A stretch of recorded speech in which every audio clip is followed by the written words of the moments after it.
Here we go.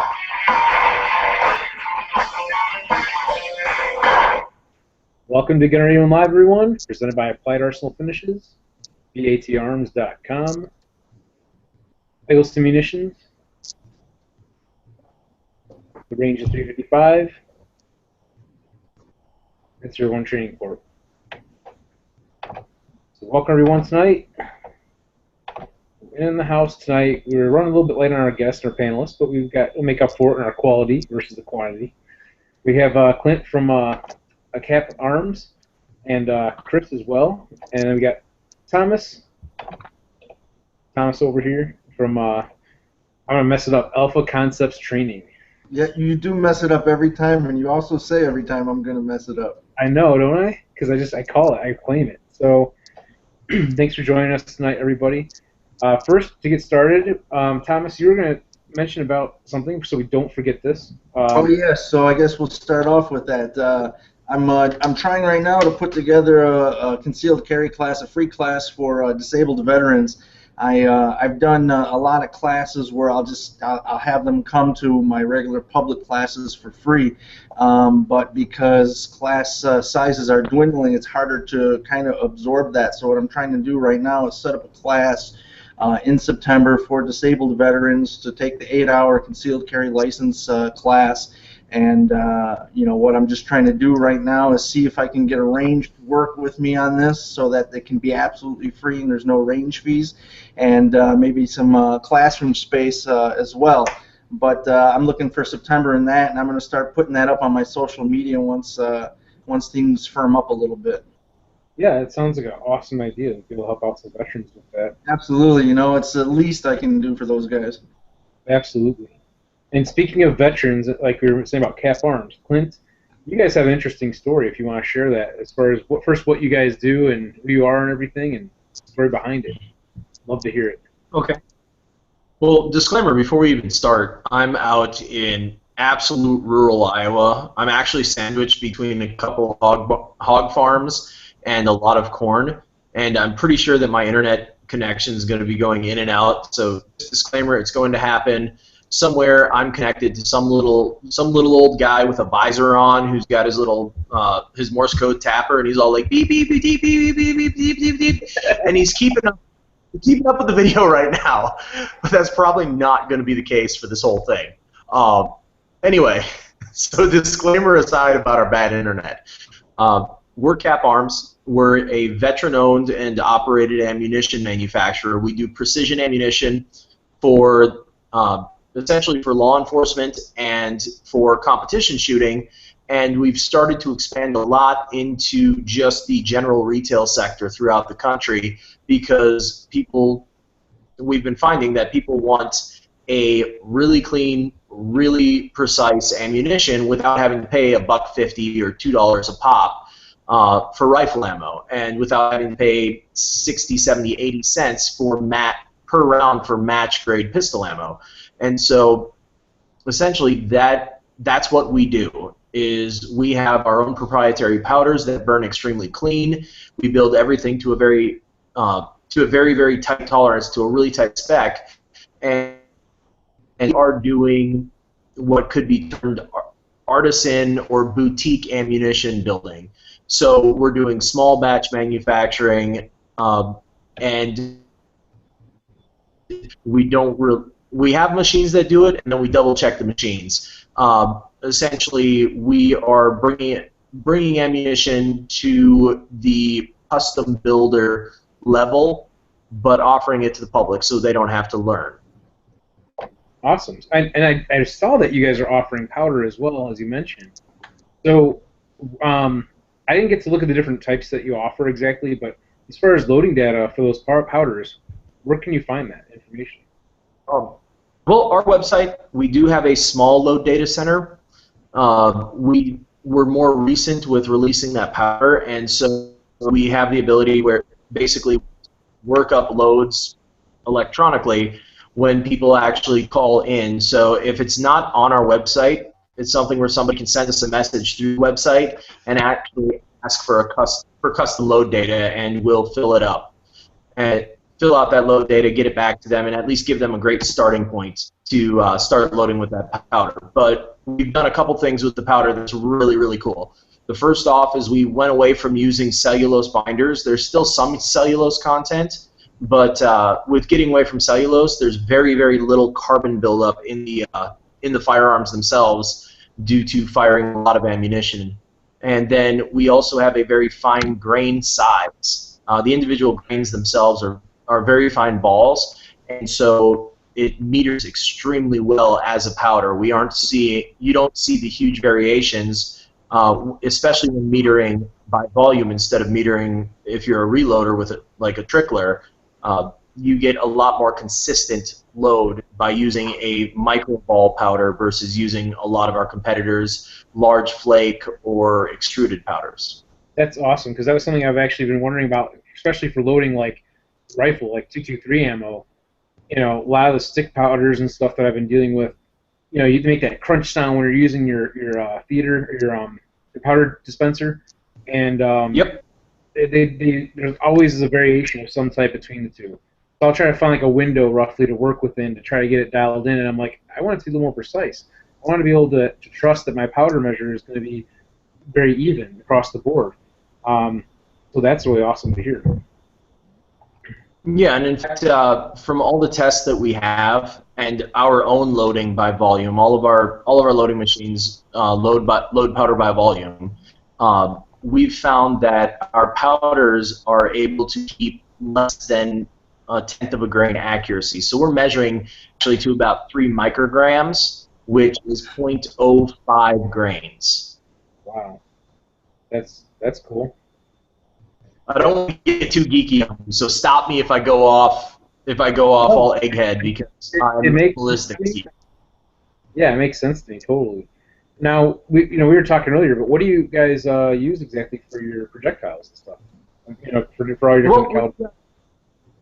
Yeah, we've got a couple different companies that we use. We've got everything from some of the match grade products using just simple full metal jacket, round nose, concave base projectiles, up through we've got a deal with Hornady where a lot of our long range rifle ammunition is Hornady projectiles. Our defensive ammunition, we build a duty carry line, and that uses Hornady projectiles, and we're actually working on releasing a bonded line that will be using Golden Sabers.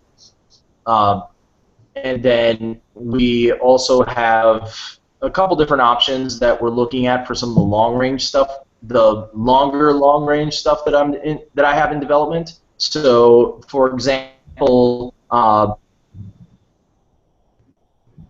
shooters. We are reworking 308, as well as working on releasing Creedmoor here in about a month and a half. And with those, we're not only going to have Hornady with using AMAXs and ELDXs, but we are working with a company that's turning out actual CNC precision machine bullets with extremely high ballistic coefficients. It's going to be a much more expensive round than what we put out now, but the BCs on a lot of these bullets are approaching like the high 0.8 and low 0.9 range, and so they will be extremely accurate at long range. And being that they're precision machine from solid copper, they're... Oh, go ahead. That's what I was going to ask. It's a solid copper projectile that they're CNC machining, basically. Yeah. You know, not to derail the train of thought, but that just made me think of something. Have you seen some of the polymer, they're pretty much a solid polymer projectile? Have you seen these from like Polycase Ammo, I think is the company that's making them or selling them? Yeah, is it the ARX? I know yeah. Polycase was acquired by Ruger, if I remember correctly. It might be, I'm not exactly sure, but I don't know if you could buy those projectiles separately or if it's proprietary only to their ammunition. I don't know if you've seen that before, even a solid polymer projectile. Yeah, well, I can tell you this. Short of picking a fight with a major manufacturer, I'm not a huge fan of the polymer bonded projectiles themselves, like the Polycase ammo was. The reason being is essentially it's a frangible bullet.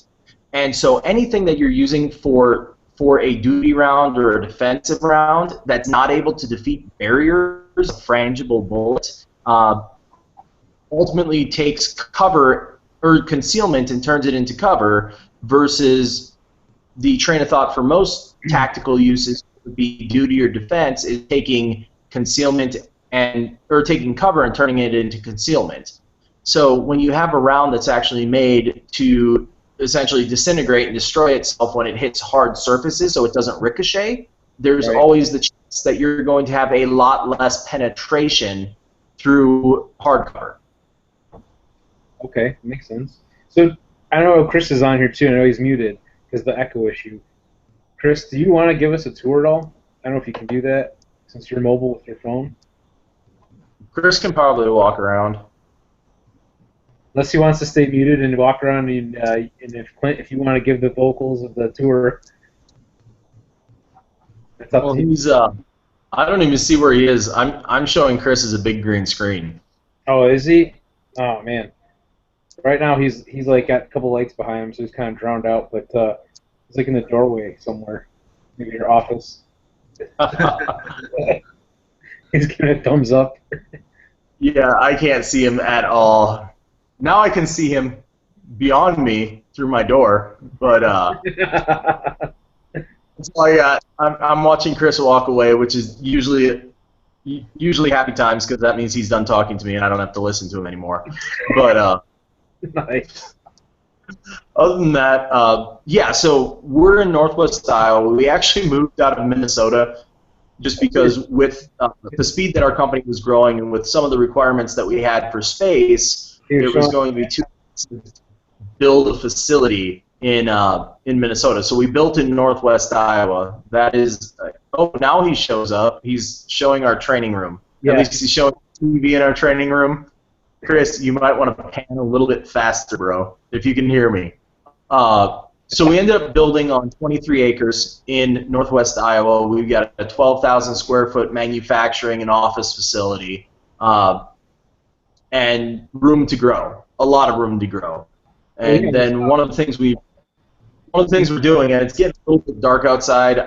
I know you guys got to see some shots of our range facility outside, but oh, here he's going and showing a little bit of the shop. But ultimately, outside with the range facility, we actually have 7 total ranges going in over the next year, with the smallest being 40 yards wide and 150 yards long, and the largest being 20 yards wide and 300 yards long. And now, so that's for more than just product testing, I take it.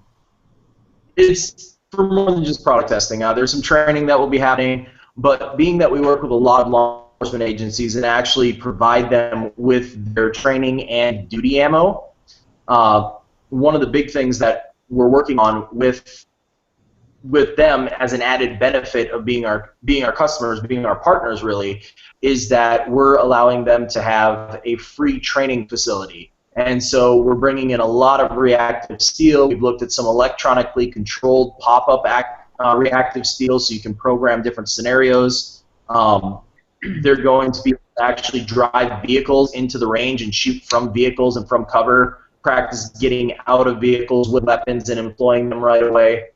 Chris is looking at me all funky. Did you see me?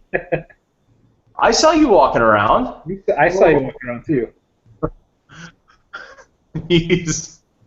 So we're going to do that with the ranges and ultimately give law enforcement agencies a place where they can come and train and use a free facility, because one of the things I found when I was actually starting to work with law enforcement agencies a couple of years ago is that most of them have dismal at best facilities for training. It's we're going to go use our local 25-yard indoor range and just stand on line and pop off 50 rounds. And that to me is not training. That might be a test, but it's not training to save their life or the life of a civilian if they need to employ weapons. And so that plus, I mean, 23 acres right now, with the way we're going to design it, we're going to try and keep a lot of green space, and we have a lot of pheasants. So I guess there's a little bit of a sub there.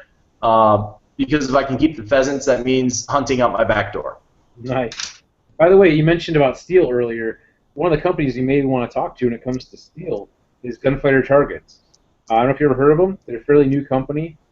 Okay. Carl, the owner, has been on the show before. He actually sponsors my local club's 3-gun series. Actually, he's the patron sponsor for our club for all of our action shooting sports. So he's actually our headlining sponsor for the whole club, pretty much.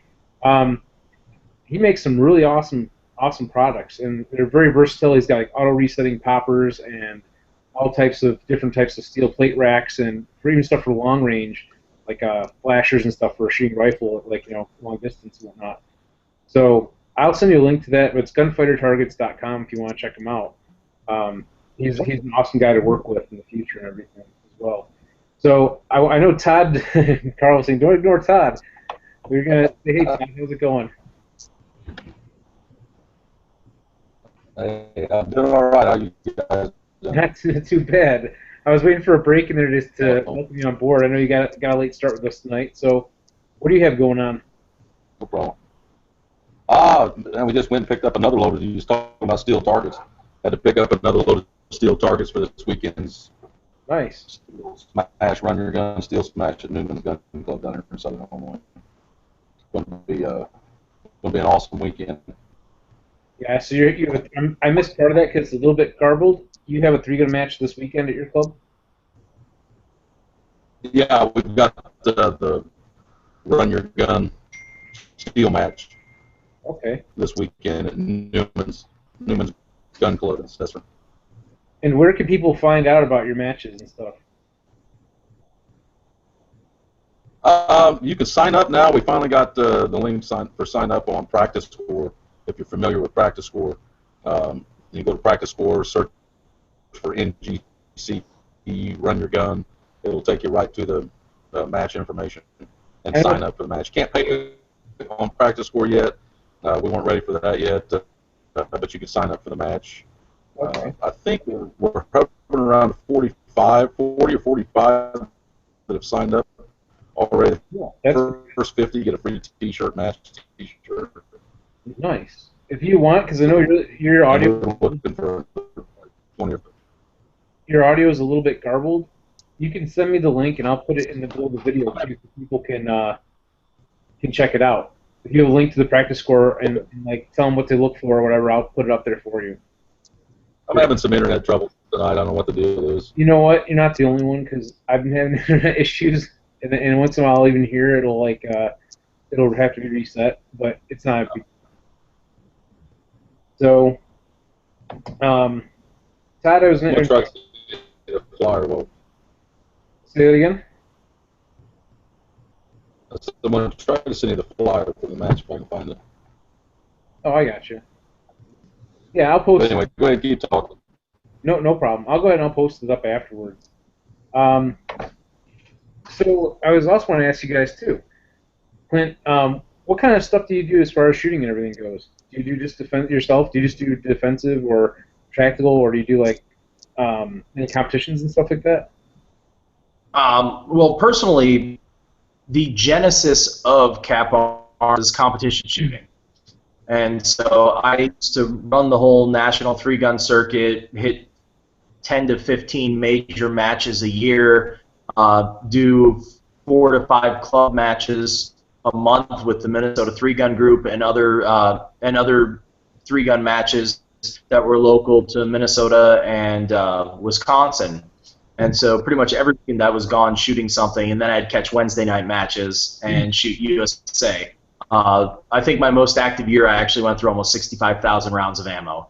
Oh gosh. And that was before I started building it, so I was buying that. So I used to shoot very, very heavily. The tactical training, that all comes from life in the Marine Corps with a light armored reconnaissance unit, and so I spent a lot of time training and a lot of time behind guns, basically. But I found when I got out of the Marine Corps and started in a job in finance, I was really, really bored with it. And so I found competition shooting and three-gun specifically as something where I could take a skill set that I already had a very good base in and expand it and adapt it to the competition circuit. And I loved it. I don't get to do it as much right now just because I'm working a lot, and taking off for 5 days to go shoot a major is hard. And then even a local level match, the closest local level matches are a couple of hours away.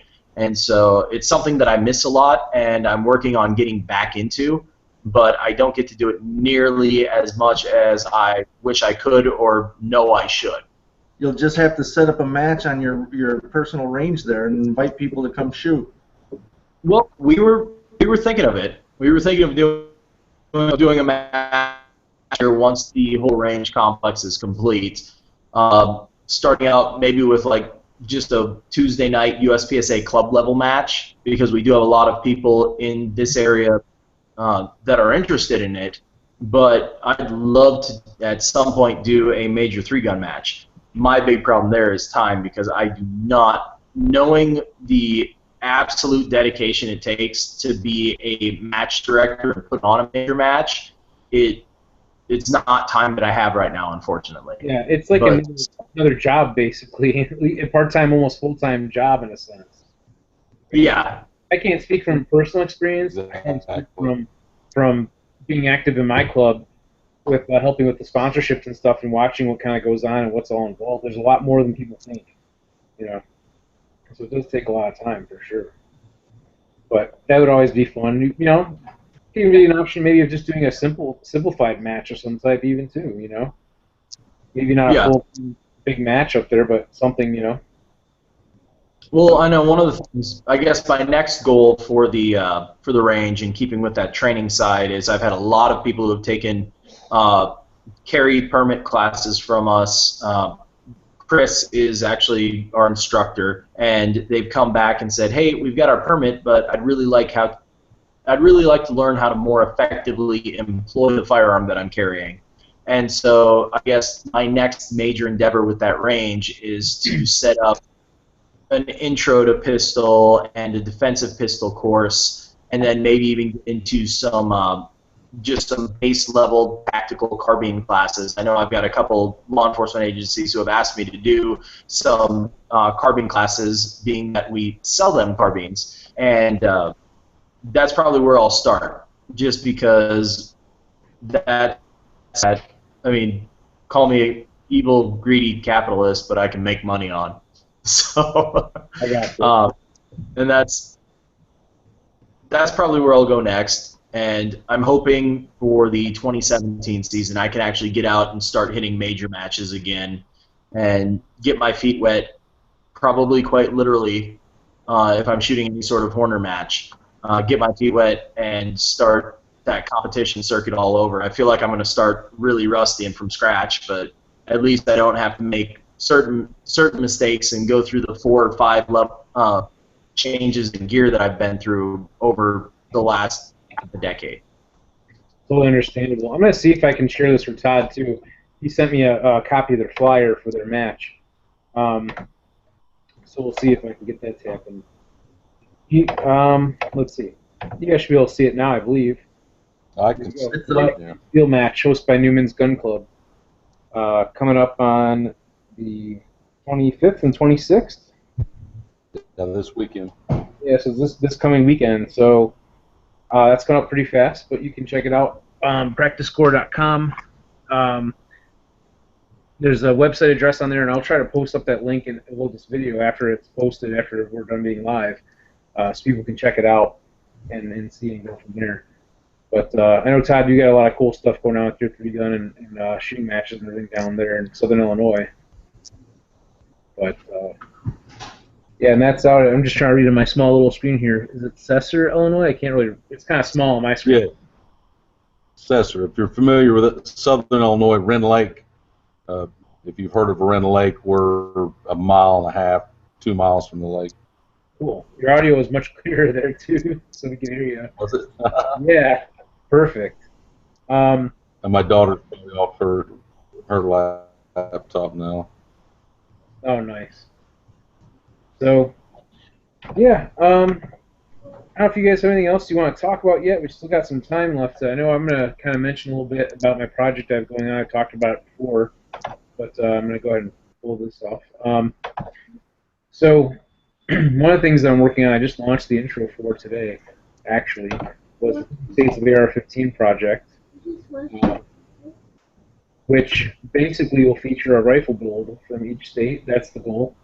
I kind of mentioned, some of the questions that I've had asked and everything during this, during the whole start of this project. Some of the things like, what about the states that don't have a manufacturer and so forth.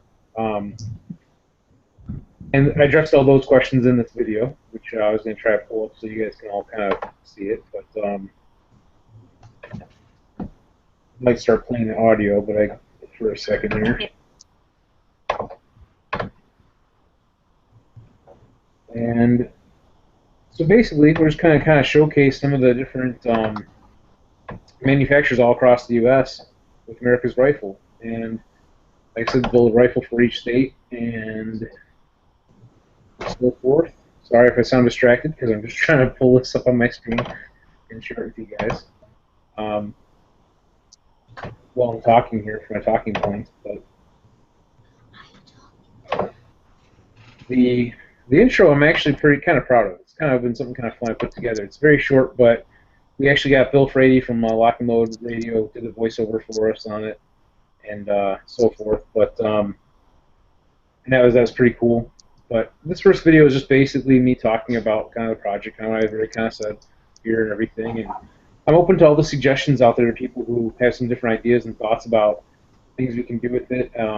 We're in a lot of talks right now with some different companies out there trying to solidify some new options that we're going to probably approach with for different segments and so forth of this project.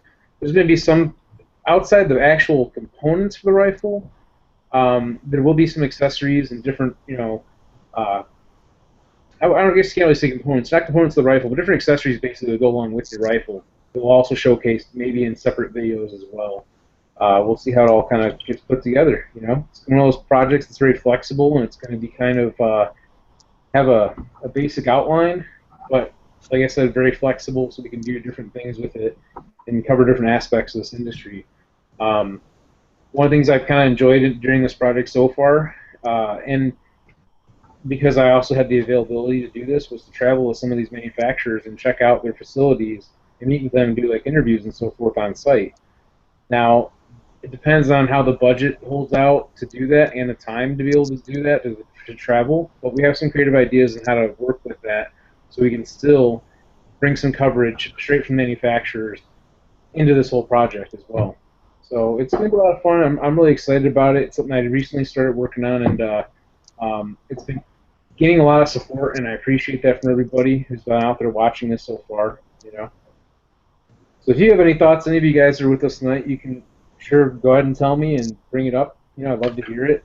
Have you thought about doing a lower from one of those weld-together side plates? I haven't yet, but I have, as you might see here on this clip of the video, I have an AR-15.com mold that I'm actually going to be doing a review on. So that's an option to do for like some of the states that don't have them. But I haven't gotten to the one that you're talking about, where it's all little plates in a bag. I've thought about that. The only downside is you still have to drill some of the holes in that, and that can be a little bit of a challenge. I don't know. My welding skills are slightly lacking. I mean, I can do it, but it's not going to be pretty. It might function for that, but I don't know. It might be more of a challenge than I want to do.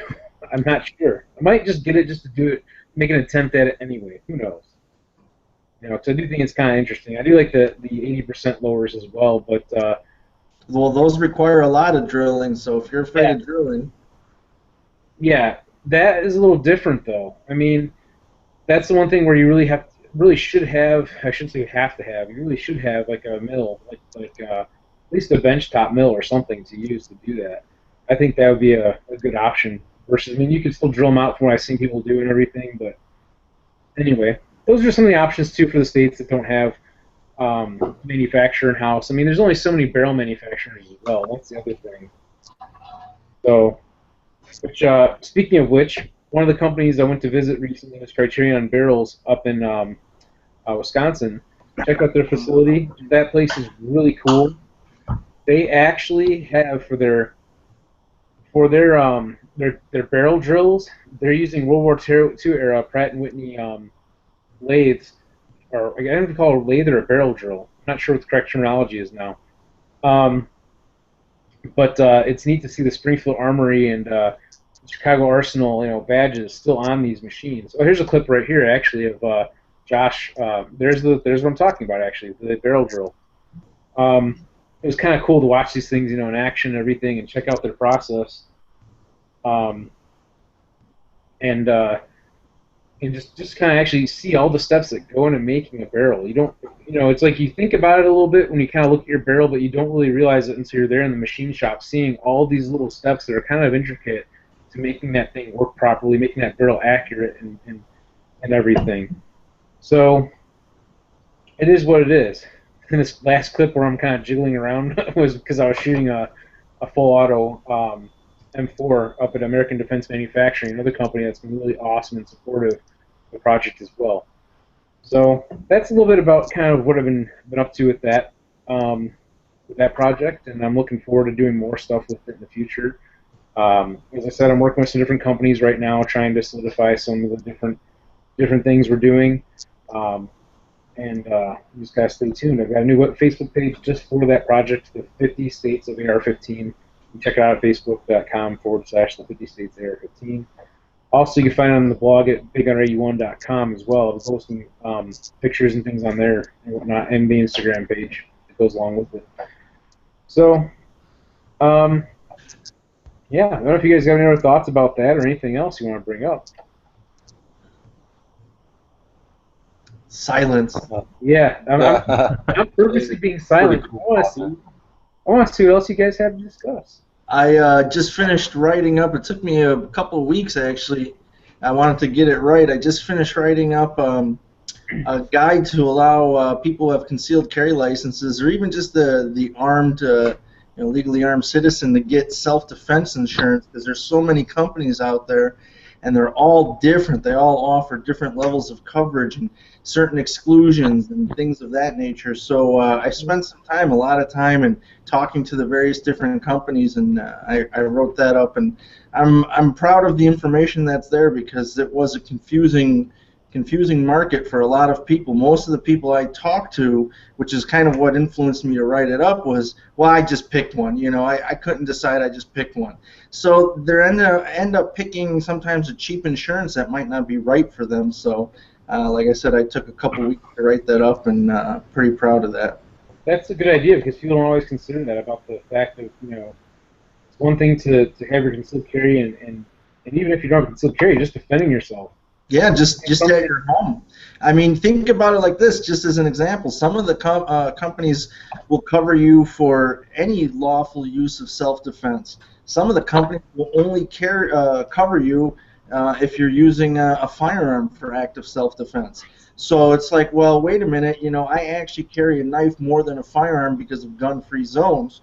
I've carried a knife. Illinois only had concealed carry for a couple of years, but I've been carrying a knife for over 20.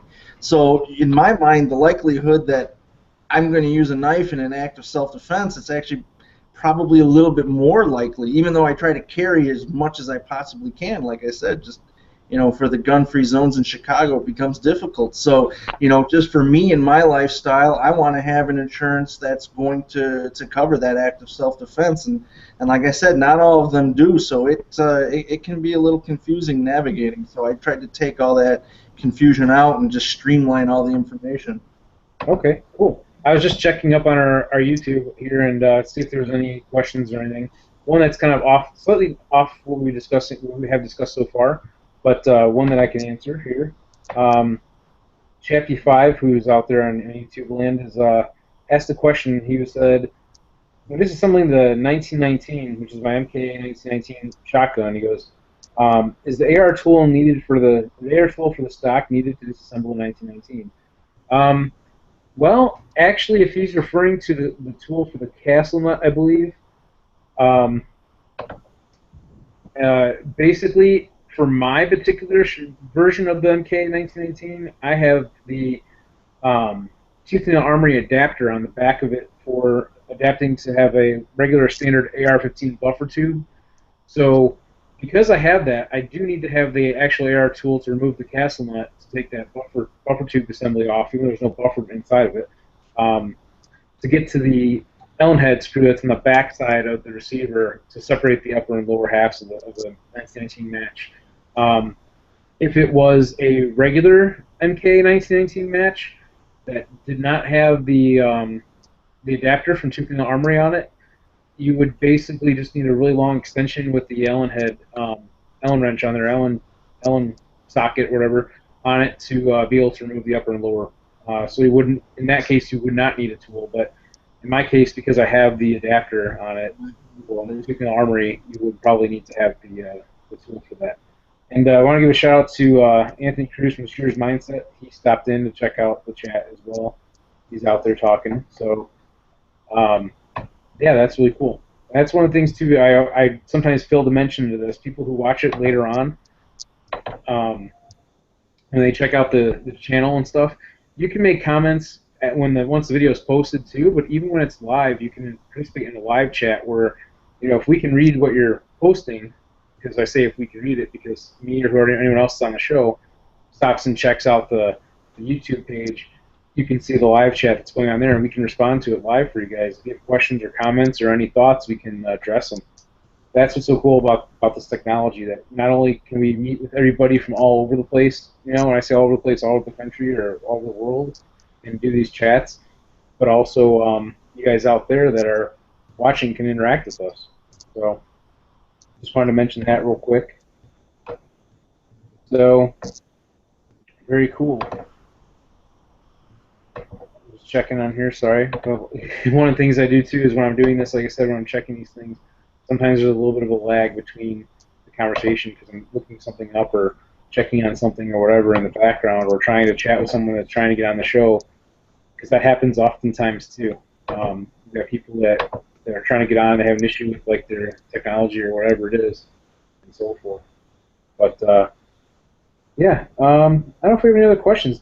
Does Todd or do you, Thomas? Excuse me, Thomas. Do you have any other questions for these guys too? Well, we got them. I was wondering, I don't have any experience with the frangible plastic ammunition, polymer ammunition. My concern about that was, like I said, having no experience is what it might do to the barrel, that it might gum it up somehow, because of the high heat, the high temperatures. What's your experience with that? In what we've seen in the limited testing we did, it's one of those things that's kind of your competitor due diligence.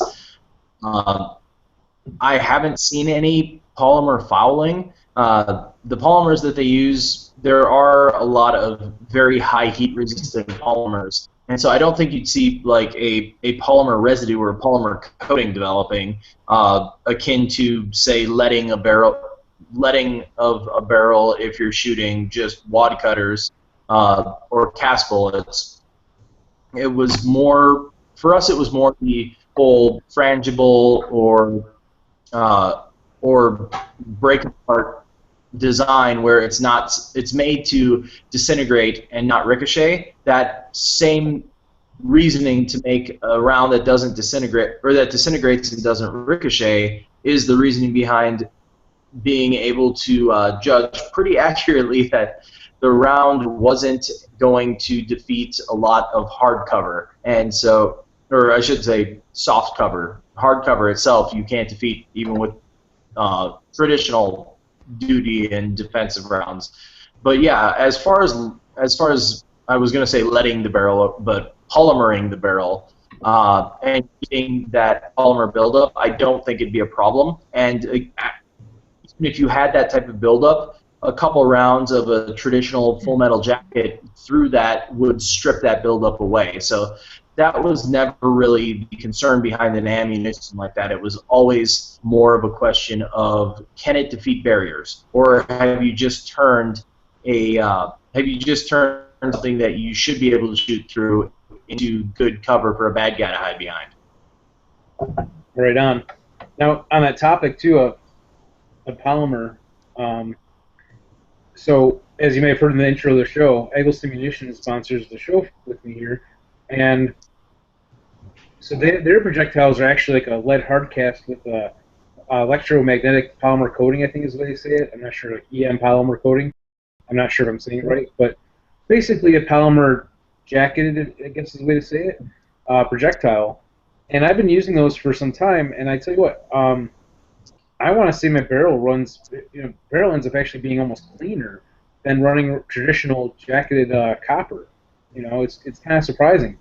I don't know. Maybe it's just my experience with it, but that's what I've seen so far with it. And people who have said about the fouling issues with regular lead, I'm not seeing it with that particular setup of projectile. I really truthfully can't give input to that because I've never tested the ammo.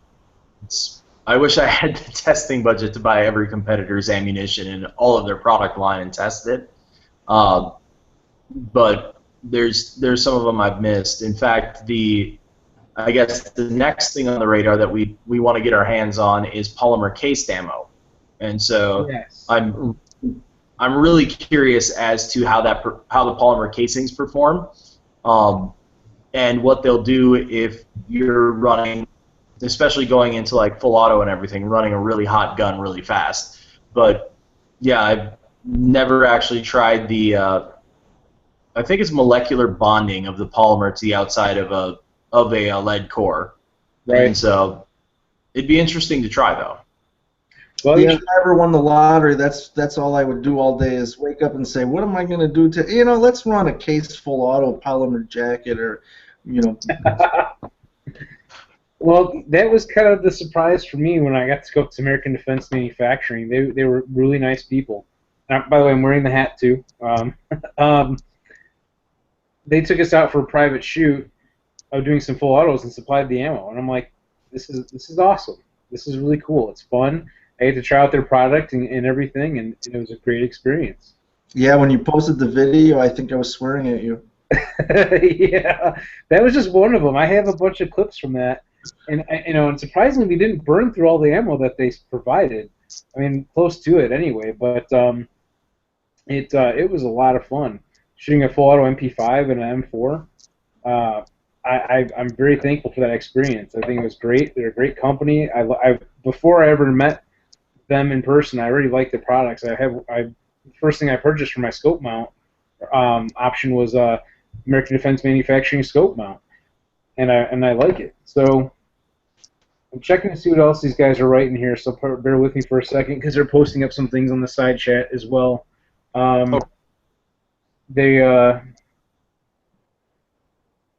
basically, one of the guys was asking what our thoughts were about the California gun laws and how they're trying to ban practically all guns or features of them. And our other friend on there is basically commenting that he's in Canada, so let's see, features according to Rexel, blah blah blah. Oh wow.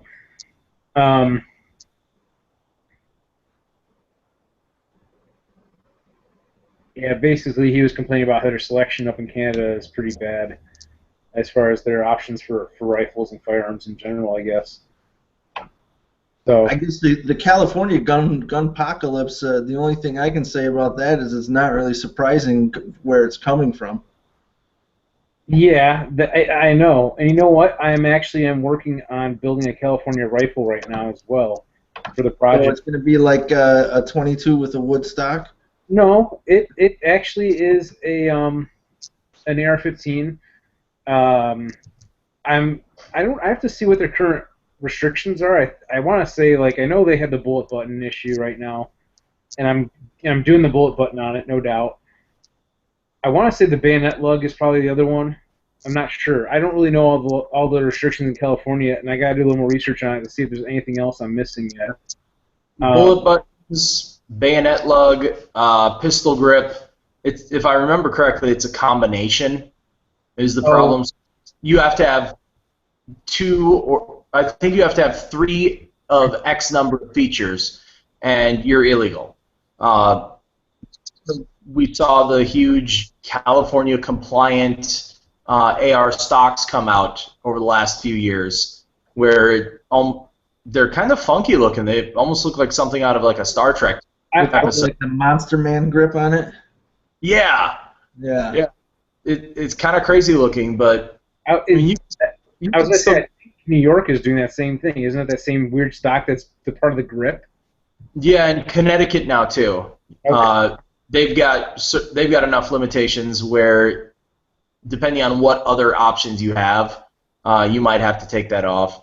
Probably the biggest and easiest thing when you're looking at ARs in some of those restrictive states, if you get a non-threaded barrel, that's a really easy non-threaded barrel, and put a low pro gas block, cover that gas block with a full-length handguard. Mm-hmm. Then you remove a lot of the chance of going over your number of restrictive items, and then you just have to worry about California's whole bullet button thing. Right, like the Massachusetts build.